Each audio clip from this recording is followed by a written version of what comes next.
Meus irmãos, abramos nossas Bíblias no Evangelho segundo escreveu Mateus, no capítulo de número 5, para dar sequência às exposições neste Evangelho. Agora ouvindo a leitura que vai do versículo 3 ao 12.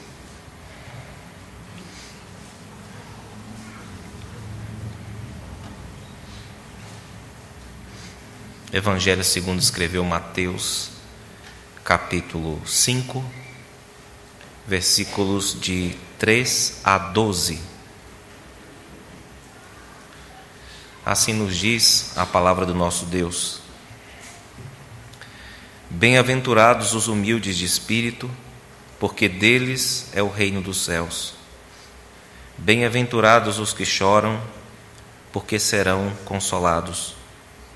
Bem-aventurados os mansos, porque herdarão a terra. Bem-aventurados os que têm fome e sede de justiça, porque serão fartos. Bem-aventurados os misericordiosos, porque alcançarão misericórdia.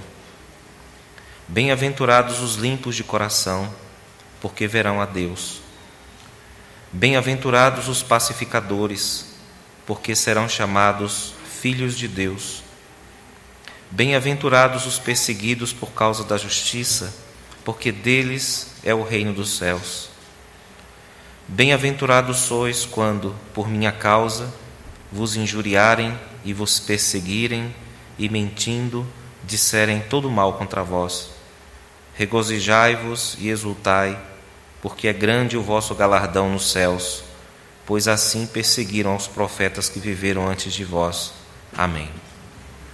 Embora, irmãos, eu tenha lido todo este texto até o versículo 12, eu não tratarei sobre todo o texto em seus detalhes. Nós faremos isso à medida em que tratarmos sobre ele outras vezes. Nós vamos reler esses textos em sermões posteriores, se o Senhor Deus nos permitir.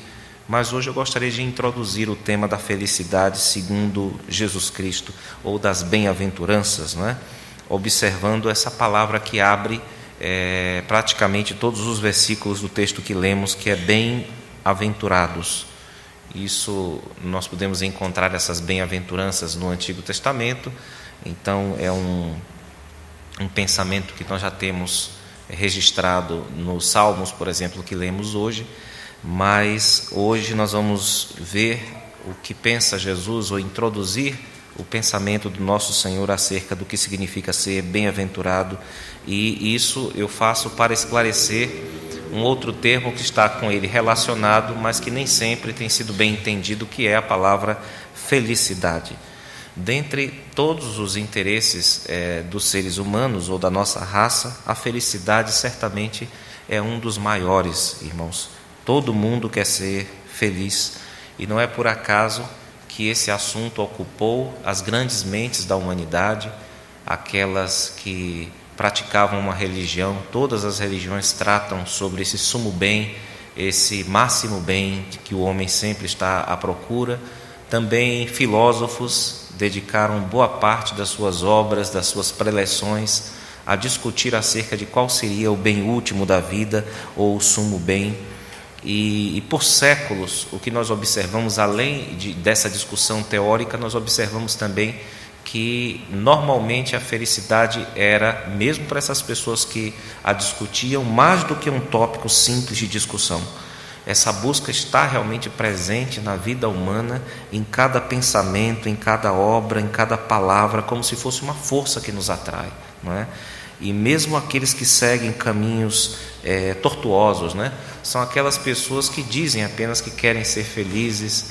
Mesmo essas pessoas, também outras pessoas que buscam o sentido da vida sem ter muita clareza, se você perguntar para essas pessoas, por pior que seja o caminho que elas estejam levando, por mais que elas desconfiem que talvez não dê no que elas estão querendo, elas querem ainda assim, como se alguém lhes houvesse sabotado o coração. Elas querem ainda assim ser felizes, elas intencionam a felicidade, irmãos.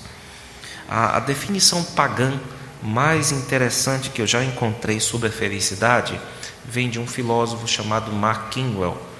ele define a felicidade, segundo o ponto de vista não cristão, como a satisfação que continua a ser satisfatória. É alguma coisa que as pessoas querem encontrar, cujo prazer, cujo deleite, cuja realização não passe, não caduque, mas que continue a trazer aquela satisfação do momento em que ela foi encontrada. Então é a felicidade como satisfação satisfatória, constantemente satisfatória. Essa definição resume bem, irmãos, o conceito de felicidade elaborado, ou pelo menos os dois grandes conceitos elaborados pelos pagãos, como nós veremos mais à frente. Agora eu gostaria de pedir para que nós voltássemos os nossos olhos ao texto para observar as palavras do nosso Senhor a respeito. A primeira palavra de Jesus nesse texto, no sermão, quando ele abriu a sua boca solenemente e falou às multidões e aos seus discípulos, foi Makarios. Essa é a palavra grega aqui que é traduzida, passou a nossa língua, primeiro latina, como beatus. Beato significa, para a nossa língua portuguesa, alguém feliz ou alguém bem-aventurado. A palavra, em nossa língua, nessa transição toda, ela ainda é muito fácil, muito tranquila de se entender. Nós conseguimos, e até hoje nós entendemos que ela significa, de fato, alguém ser muito feliz, ou também pode ser entendida como alguém abençoado por Deus. Quando alguém é abençoado por Deus, significa que não apenas a pessoa vai se sentir bem, né? Mas ela vai ter as circunstâncias da vida favoráveis a ela, né? Então, essa é uma pessoa abençoada por Deus e é uma pessoa chamada aqui de muito feliz. O problema é quando isso é mal interpretado, irmãos, e é confundido com outros modelos de felicidade, não é? Em relação ao uso bíblico, os irmãos, até por experiência de convívio com outras pessoas, podem perceber que o sentido popular da palavra felicidade, ele tem sido empobrecido. Ele tem sido um sentido, em comparação ao bíblico, bastante pobre. Normalmente, quando as pessoas dizem ou tentam explicar o que significa para elas ser feliz, normalmente elas dizem que querem estar numa situação emocional ou circunstancial confortável. Tendo isso, estando bem comigo mesma e estando bem em torno de mim, está tudo tranquilo, então é dito normalmente que eu sou feliz, né? Então uma pessoa viaja, então põe lá no Face, né, se sentindo feliz, né? Ou então está comendo alguma, uma fruta que não come há muito tempo, aí põe lá se sentindo feliz. Então a tendência é um empobrecimento desse termo felicidade, que possui uma profundidade considerável quando nós observamos aquilo que a Bíblia ensina a respeito. Daí a necessidade que nós temos de mostrar as diferenças. É que se nós simplesmente dissermos bem-aventurado significa ser muito feliz, a associação primeira que nos vem à mente é com esse tipo de felicidade. Se faltar a manga, né? Se faltar a viagem, aí o pessoal fica meio confuso, sem saber direito o que dizer acerca dessa felicidade, irmãos.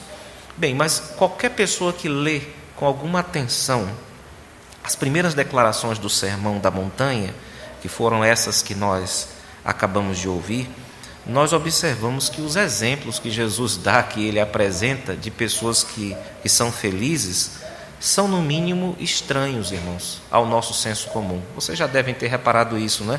É que aparentemente ele fala aqui de gente pobre sendo feliz, né? Gente humilde de espírito, mas em outra, nas outras observações dos outros evangelistas, está também gente pobre, gente triste, gente que chora, como sendo gente feliz, ou gente, digamos assim, sem reação, gente mansa, do tipo que perde os seus direitos, que vai herdar a terra um dia, mas porque é mansa talvez hoje, não herdou nem o seu pedacinho aqui. Isso soa muito estranho quando nós começamos a ler aqui. Isso parece contrariar a agenda normal de quem deseja ser uma pessoa feliz. Para o padrão comum de felicidade, parece que essa descrição de Jesus está mais para alguém depressivo, está mais para alguém que tem uma autoestima assim, bastante precária, né? Bastante esquisita.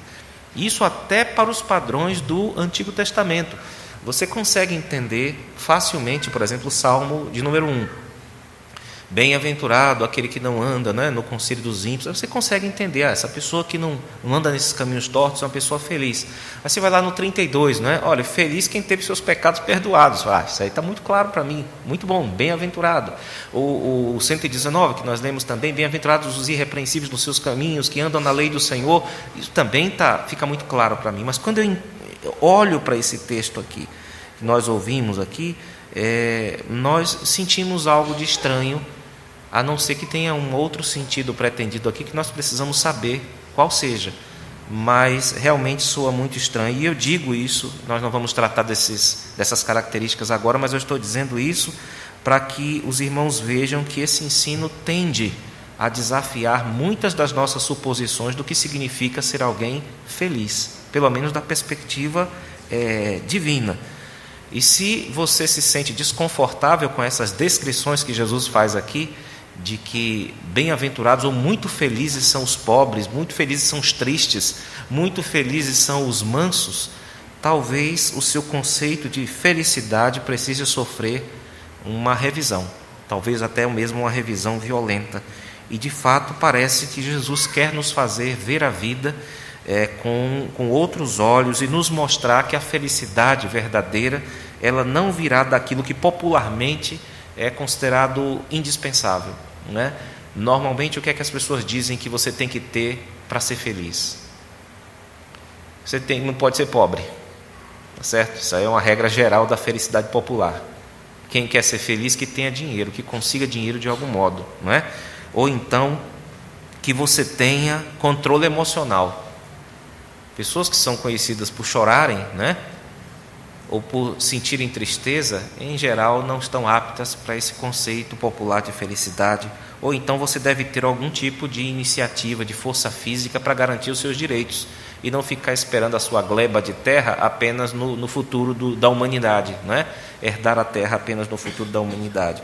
Então isso aqui parece contrariar as expectativas que nós temos e certamente contrariou também a expectativa dos israelitas, dos judeus, quando receberam essa palavra, porque eles viviam, lembremos, sob um jugo romano, sob a opressão romana. Eles eram pobres porque eram espoliados, eram pisoteados pelos romanos, eram pessoas que viviam tristes porque eram escravos na sua própria terra, eram pessoas que sabiam que aquela terra era santa, era deles, foi dada por Deus, e mesmo assim eles tinham que ceder para aquele governo iníquo. Então era difícil para um judeu do primeiro século ouvir essas palavras à medida em que ele as entendia.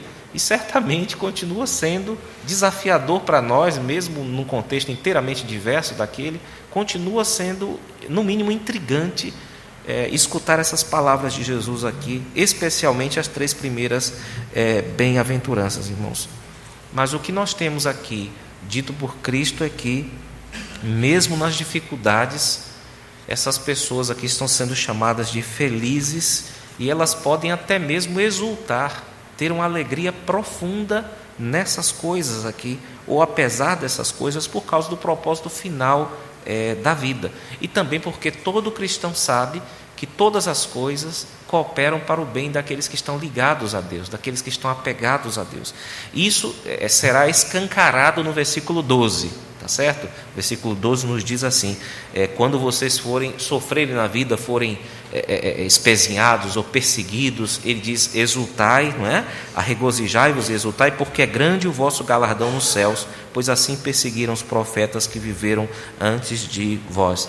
Embora isso seja explicitamente dito por Jesus aí, que é possível você ter uma vida profundamente alegre no meio das dificuldades, por conta daquilo que está chegando, isso já está presente, esse princípio já está presente, operando desde a primeira bem-aventurança. Isso aqui é muito interessante, irmãos, e como eu disse, nós vamos tratar, se Deus nos permitir, de blocos aqui, talvez de 2 em 2 ou de 3 em 3, mas é importante que nós tenhamos já o conhecimento desse contexto, tanto histórico como também teológico, a respeito do que Jesus pretendeu quando ensinou sobre felicidade. Normalmente, irmãos, é dito, é muito conhecido, são muito conhecidos 2 modelos clássicos do que significa ser feliz, não é? Ou obter o sumo bem. Um dos modelos historicamente estabelecidos é um que defende que a virtude ou a força que um homem possui é capaz de fazer dele uma pessoa contente e uma pessoa capaz de enfrentar as adversidades da vida com força, entendendo que aquilo acontece a qualquer um e se conformando a isso, lidando com isso até a morte. E também em relação aos prazeres, essa pessoa não é esbanjadora, ela não se esbalda nos prazeres, mas é alguém que aprecia com moderação. Então, esse é um modelo de felicidade que passou a história como eudamonista, que significa felicidade. Eudamonia é felicidade.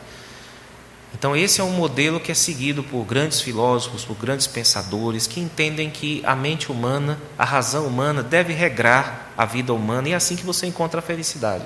Você vai sofrer mesmo, e no sofrimento você tem que baixar a cabeça, receber aquilo que vier, viver a sua vida, seguir a sua vida. Quando você descobrir muitos prazeres, não abuse deles, e você vai ter esse ponto de equilíbrio, em grande parte na moderação, regulada pela razão. Você tem esse modelo, e ele possui muitos representantes ainda hoje. E você tem um modelo que ficou mais conhecido, é mais popularmente conhecido como hedonismo, que vem da palavra também, significa prazer na língua grega. Esse modelo, irmãos, ele é muito simples. A pessoa procura ao máximo evitar a dor, se livrar da dor, nem para isso ela tenha que furar contrato, maltratar pessoas, fugir de compromissos, ela vai evitar a dor e ela vai, por outro lado, buscar a todo custo todo o prazer que ela conseguir na vida. Isso aí tem muitos seguidores hoje, não é? São as pessoas que querem realmente apenas evitar o que é desagradável e se apegar ao que é agradável, independente do que isso resulte para a sua vida moral, para a sua vida espiritual, para a sua vida familiar, etc, etc. Ambos os modelos, os irmãos percebem que estão centrados no homem. Ou seja, um está centrado na mente humana, o outro modelo está centrado no estômago humano, nas sensações humanas. Então esses são os dois grandes modelos que se nutrem do engenho humano, da inteligência humana, da força humana perante os desafios da vida. E é assim que o ser humano normal, natural, tem a esperança de alcançar a tal satisfação que continua a ser satisfatória. É assim que ele procura lidar com os desafios da vida, com o fim de alcançar o bem supremo.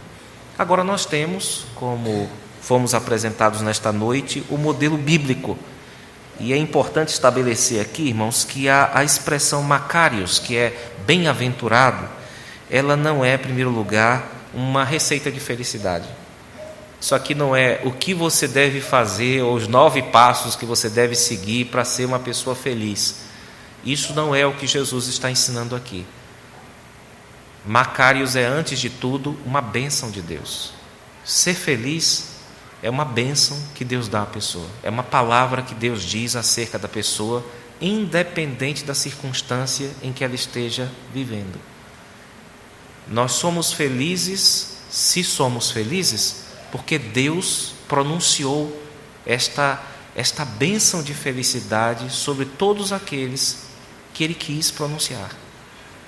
Podem essas pessoas ser pobres, podem essas pessoas estar sofrendo, não importa a sua condição, importa aquilo que Deus diz que é de fato assim. Então, em primeiro lugar, isso não é uma receita de felicidade, mas é uma bênção graciosa, irmãos. E Deus nos declara felizes em meio e por meio das dificuldades da vida. Notem que nas bem-aventuranças, nós não temos aqui nenhuma ordem direta. Normalmente, se você quer seguir passos, para ser feliz, tinha que ter alguma coisa para você fazer. Mas nós não temos aqui, irmãos. Observem que o que você tem só tem uma ordem até o verso 12, até o versículo 12, que é o exultai, ou alegrai-vos, não é? Mas nós não podemos negar que as bem-aventuranças tenham naturalmente efeito sobre o nosso modo de ver a vida, o nosso modo de agir, de nos comportar. Mas isso é diferente de afirmar que isso aqui é uma série de passos a respeito de como ser feliz. Mas, conforme nós já observamos, as primeiras bem-aventuranças, elas descrevem fraqueza e necessidade, não descrevem virtude e força. E fraqueza e necessidade não pode ser componente de uma receita para a felicidade, qualquer que seja o sentido disso aqui. Então nós estamos diante, irmãos, de uma bênção graciosa e grandiosa, e é uma bênção tão poderosa da parte de Deus, esse pronunciamento de felicidade, que Ele nos faz felizes dentro da nossa situação. Não porque você é uma pessoa bem-sucedida, que você é feliz diante da presença de Deus, mas apesar de tudo que você possa passar nessa vida, se você é um discípulo de Jesus Cristo, se você está dentro do reino de Deus, significa que você é feliz, mesmo que os seus sentimentos neguem isso. Esse é o princípio aqui, é que a bênção de Deus nem sempre é percebida pelos nossos sentidos, e nada poderá alterar nesta vida o modo como Deus vê aqueles que estão no reino de Jesus Cristo. Nada poderá alterar nesta vida aquilo que Deus pronunciou acerca dos súditos deste reino. Por outro lado, está também implicado que aquele que não está debaixo dessa bênção, mesmo que a pessoa se sinta feliz, ela não pode ser considerada, de fato, uma pessoa feliz. Nota então que há essa questão aqui. Um crente em Cristo pode se sentir infeliz, profundamente infeliz, e Deus falar acerca dele que ele é feliz. Assim como também um não cristão, alguém que não pergunta por Deus, pode se considerar alguém muito feliz e simplesmente ser, na visão divina, alguém que não é de fato feliz. Nesse ponto é importante esclarecer a todos aqueles que não são cristãos professos, aqueles que são simpatizantes ainda do Evangelho, que Jesus Cristo não está aqui condenando e nem desprezando o seu desejo de encontrar felicidade fora dele.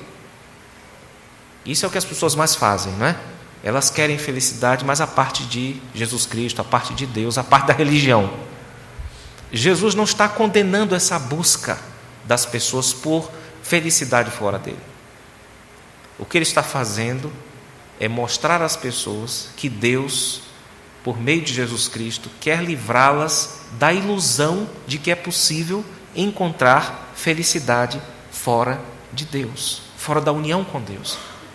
Então é importante saber que Jesus está movido pelo amor aqui. Ele desceu à terra para ajudar um monte de estrupiados. Vocês devem lembrar do finalzinho do capítulo 4, que deve estar ali uma multidão de gente estrupiada, oprimida, problemática, e Jesus desceu da sua glória até esse antro, lidando com um monte de gente com problemas. Ele está ali cuidando das pessoas e dizendo o seguinte: não caiam na ilusão de buscar a felicidade fora da união com Deus, porque não tem. Então ele não está querendo aguar a festa de ninguém, não está querendo estragar a felicidade de ninguém, ele está querendo só dizer que buscar a felicidade fora de Deus é buscar uma ilusão, e ele quer poupar disso, poupar o seu povo, poupar o seu ouvinte dessa grande ilusão, que infelizmente é fruto de um engano demoníaco, um engano diabólico, que nos ensina a ideia de autonomia, a ideia de não depender de Deus. Quanto a esse assunto, um literato, C.S. Lewis, disse certa vez: Deus nos criou, inventou-nos como um homem inventa uma máquina. Um carro que tenha sido feito para ser movido a gasolina não funciona direito com outro tipo de combustível. E Deus projetou a máquina humana para funcionar à base dele mesmo. Ele é o combustível do qual nossos espíritos devem se alimentar. Não há outro. Deus não pode nos dar felicidade e paz à parte de si mesmo simplesmente porque isso não existe. Realmente não existe tal coisa. Então a ideia aqui é: felicidade, o que quer que seja, segundo Deus, não é fruto do nosso engenho, da nossa esperteza e da nossa sensibilidade para perceber os bons momentos da vida, mas é o resultado da nossa união com Deus por meio da pessoa do seu Filho.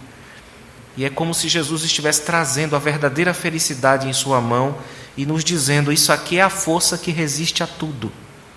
Tudo na vida, que faz você passar qualquer coisa na vida e estar debaixo desse mesmo pronunciamento da parte de Deus. E isso, eu repito, não é um tipo especial de felicidade, não é um tipo alternativo de felicidade. É a única felicidade disponível de acordo com a palavra do Senhor Deus. Isso foi anunciado no monte e está ecoando até hoje, até este lugar, irmãos. Não importa o estado do homem nesta vida, só é feliz aquele que se encontra neste reino, este reino de Jesus Cristo, sob sua bênção e sob o cetro da sua palavra. Com essas palavras, eu dou por encerrada a introdução às bem-aventuranças. Nós devemos tratar mais à frente sobre elas, e esperamos que todos nós estejamos prontos a descermos aos detalhes desse texto, desse anúncio de Jesus, em outra ocasião, lembrando que nós estamos diante de uma bênção da parte de Deus. Felicidade é uma bênção que Deus dá às pessoas, não é uma série de passos que você segue suficientemente e alcança aquilo que você imagina ser a felicidade. Que Deus nos abençoe, guarde essa palavra em nossos corações e nos dê a graça de continuar sendo pessoas felizes. Amém.